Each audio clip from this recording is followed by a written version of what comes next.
আজকে আমরা মাধ্যমিকের ভূগোলের যে বর্জ্য ব্যবস্থাপনা অধ্যায়টি রয়েছে সেখান থেকে বেশ কিছু গুরুত্বপূর্ণ এমসিকিউ প্রশ্ন নিয়ে আলোচনা করব। তো চলো শুরু করি।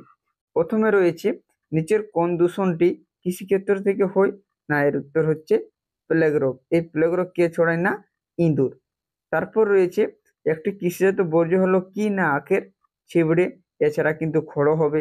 তারপর রয়েছে, একটি পৌর আবর্জনার উদাহরণ হলো কি? না, অ্যালুমিনিয়ামের টুকরো। এরপর রয়েছে, একটি পরিবেশ মিত্র এ বর্জ্যের নাম লেখো কি? না, চট। তারপর রয়েছে, একটি অবিষাক্ত বর্জ্যের নাম লেখো। কি হচ্ছে? না, পুরনো ফুল। তারপর রয়েছে, একটি বিকাশ চিকিৎসা সংক্রান্ত বর্জ্য লেখো কি? না, ক্যাথেটার। এরপর রয়েছে, পূর্ণচক্রী একটি বর্জ্য হলো কি? না, প্লাস্টিকের বোতল। এরপর রয়েছে, একটি চিকিৎসা সংক্রান্ত বর্জ্য হলো কি? না, ইঞ্জেকশনের সিরিঞ্জ। তারপর রয়েছে, চিকিৎসা থেকে যে রোগ ছড়াতে পারে তা হলো কি? না, টাইফয়েড। এরপর রয়েছে, সর্বাধিক বিষাক্ত বর্জ্য উৎপন্ন হয় কি? না, তেজস্ক্রিয় বর্জ্য থেকে। এরপর রয়েছে, বায়ু দূষণ হয় কি থেকে? না, কঠিন বর্জ্য থেকে।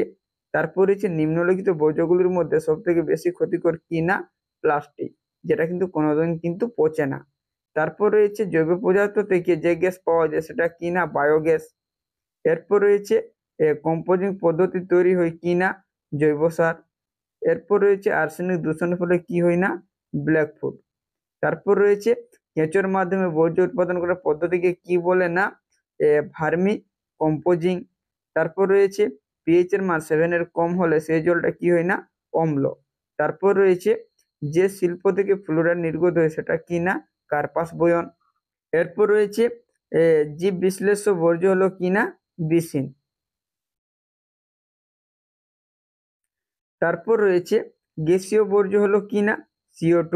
এরপর রয়েছে, বিপজ্জনক বর্জ্য ভালো হয় যেখানে সেখানে কি? না, সিকিউর ল্যান্ডফিল। এরপর রয়েছে, কিছু তরল বর্জ্যের নাম কি কি রয়েছে? কলকারখানার দূষিত জল, খনিজ তেল, মলমূত্র। তারপর রয়েছে, গ্যাসীয় বর্জ্য কি? না, CFC। এরপর রয়েছে, কঠিন বর্জ্য না, সিরিঞ্জ, কাঁচ, প্লাস্টিক, পলিথিন। বিষাক্ত বর্জ্য, কীটনাশক, সীসা, পারদ, তেজস্ক্রিয় পদার্থ। বিহীন বর্জ্য, কাঁচ, বাজারের বর্জ্য, গমের তুষ, খড়।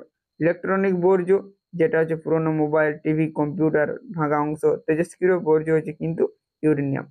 এরপর কিছু শূন্যস্থান পূরণ রয়েছে, যেমন বৈদ্যুতিক বর্জ্যকে সংক্ষেপে বলা হয় ই বর্জ্য।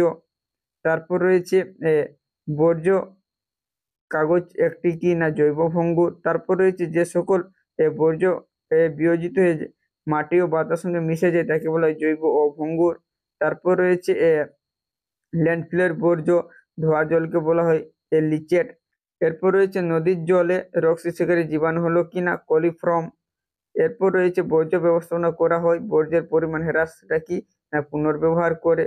তারপর রয়েছে, বায়ু দূষণ নিয়ন্ত্রণকে কি? না, যে যন্ত্র, যে প্রযুক্তি সেটা হচ্ছে স্ক্রাবার। তারপরে ড্যাশ হলো এক ধরনের তেজস্ক্রিয় বর্জ্য, যেটা হচ্ছে রেডিয়াম। তারপর রয়েছে, কাঠের তৈরি বর্জ্য হচ্ছে এক ধরনের বিসিন বর্জ্য। তারপর হচ্ছে, চিনি শিল্প থেকে নির্গত বর্জ্যকে ড্যাশ বলে? না, বেগাসি। তারপর হচ্ছে, গবাদি পশুর চামড়ার হাড় ড্যাশ বর্জ্য, যেটা জৈব। তারপর হচ্ছে, সিট স্টাফ নিয়ন্ত্রক যন্ত্র ব্যবহারের ফলে বায়ুমণ্ডল ড্যাশ নির্গত হয়? না, CFC গ্যাস। এরপর রয়েছে, একটি বা দুটি শব্দে উত্তর দাও। প্রথমে রয়েছে, জৈব ভঙ্গুর পদার্থের এর নির্দেশন হলো কি? না, ধানের তুষ। তারপর রয়েছে, বর্জ্য ব্যবস্থাপনার ক্ষতিকারক পদ্ধতি হলো কি? না, ওপেন ডাম্পিং। তারপর হচ্ছে, বর্জ্য নিষ্কাশনের অপর নাম কি? না, স্ক্রাবার। তারপর রয়েছে, অগ্নিসঞ্চারক বর্জ্য পদার্থ হলো কি? না, মিথানল। এরপর রয়েছে, পরিবেশের মিত্র বর্জ্য হলো পাটের চট। তারপর হচ্ছে, স্ক্রাবার যন্ত্রে ব্যবহৃত হয় বায়ু দূষণ নিয়ন্ত্রণে। তারপর হচ্ছে, গঙ্গা নদীর প্রবাহের কোন অংশে সর্বাধিক দূষণ দেখা যায়? না, নিম্ন প্রবাহে। তারপর হচ্ছে, প্লাস্টিক কোন ধরনের বর্জ্য? জৈব ও ভঙ্গুর বর্জ্য। এরপর হচ্ছে, দুটি বিষাক্ত বর্জ্যের নাম লেখো, সীসা, ক্যাডমিয়াম। তারপর হচ্ছে, কৃষি বর্জ্য পদার্থের দুটি উৎসের নাম লেখো, উদ্যান কৃষিক্ষেত্র আর কৃষিক্ষেত্র।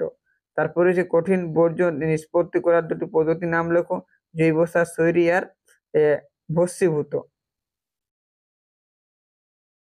এরপর রয়েছে, বর্জ্য ব্যবস্থাপনার প্রথম ধাপ কোনটি? না, বর্জ্য সংগ্রহ করা। তারপর রয়েছে, জীব বিশ্লেষ্য বস্তুকে কিভাবে বিশ্লেষণ করা যায়? না, ব্যাকটেরিয়া দ্বারা। এরপর রয়েছে দুটি কৃষিজ বর্জ্যের নাম লেখো, কীটনাশক দ্রব্য আর পেস্টিসাইড। তারপর রয়েছে একটি জৈব ভঙ্গুর পদার্থের নাম লেখো, ডাবের খোলা, খড় হবে। তারপর রয়েছে একটি পারদ সংগঠিত বর্জ্যের নাম লেখো, ভগ্ন থার্মোমিটার। এরপর রয়েছে একটি বায়োমেডিকেল বর্জ্যের নাম লেখো, না ব্যবহৃত সিরিঞ্জ। তারপর রয়েছে একটি গ্যাসীয় বর্জ্যের নাম লেখো, সালফার ডাইঅক্সাইড। তারপর রয়েছে এ শুকনো ফুল কি ধরনের বর্জ্য, না বিসিন বর্জ্য। তারপর রয়েছে একটি বিপজ্জনক চিকিৎসা সংক্রান্ত বর্জ্যের নাম লেখো, ক্যাথিডর। এরপর রয়েছে তাপবিদ্যুৎ কেন্দ্রের দ্বারা রাস্তা নির্মাণে ব্যবহৃত একটি ব্যবস্থাপনা, সেটা কি না পুনর্বীকরণ। তো এই ছিল বর্জ্য ব্যবস্থাপনা থেকে এমসিকিউ, এসিকিউ কিছু শূন্যস্থান পূরণ প্রশ্ন উত্তর।